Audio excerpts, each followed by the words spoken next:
Well, I think for me, I'm not really sure what the legal definition of a citizen is, but for me to be a good fellow human being, I think that's pretty universal. I mean, you need to care about not only your own interests in your own life, but also the lives and interests and rights and obligations of others. And that's no different from, what kind of profession you're in. That's sort of, humanism.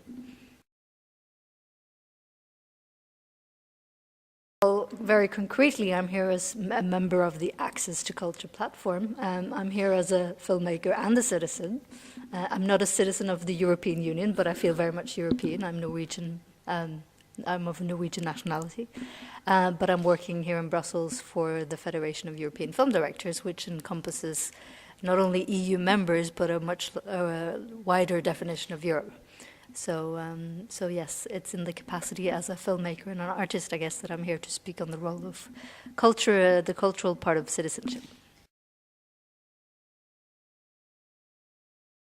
No, I think it also, those kind of identities come when you're confronted with non-Europeanism. I've lived in the States for a year. I also lived in China for 3 years.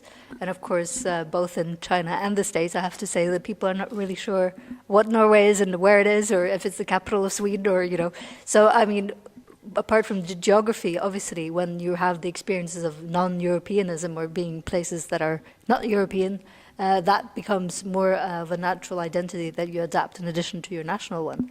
I think that that long before the EU and the European political project, obviously there's been influences in migrations and travels across the continent of Europe, and so that has influenced and inspired all of us. I mean, the French constitution has been the model for many constitutions around the world, and also various artists, individual artists from across Europe have influenced and inspired other artists in other countries. So, there's something to be said for being European also long before the EU as a political project.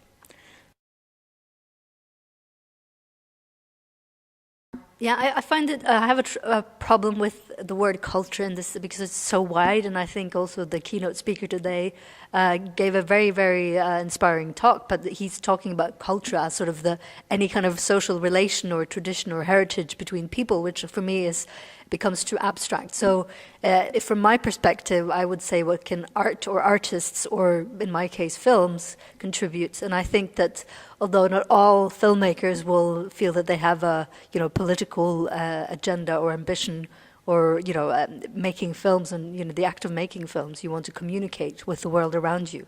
I mean, otherwise you'd probably, very few filmmakers at least make films just for themselves.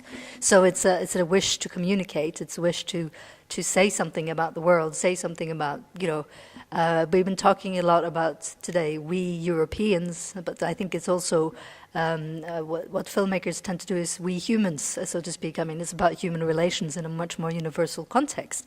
But that's also, valuable and useful in a European context because it's highlighting the things that we have in common. And maybe one thing I didn't mention during my speech today, which I'd like to mention, was the Lux Film Prize of the European Parliament. I think that it's actually being recognized here by the Parliament in Brussels, the role that culture can play and the power of film. And just a couple of weeks ago, they launched the Lux Film Days, and they're showing films in the Parliament and also now around Europe that are showing, films that are dealing with some of the issues and the challenges we face in Europe today, notably with immigration or with cultural differences. And I think that in that sense, surely films can speak to the emotions in a different way than what politics can.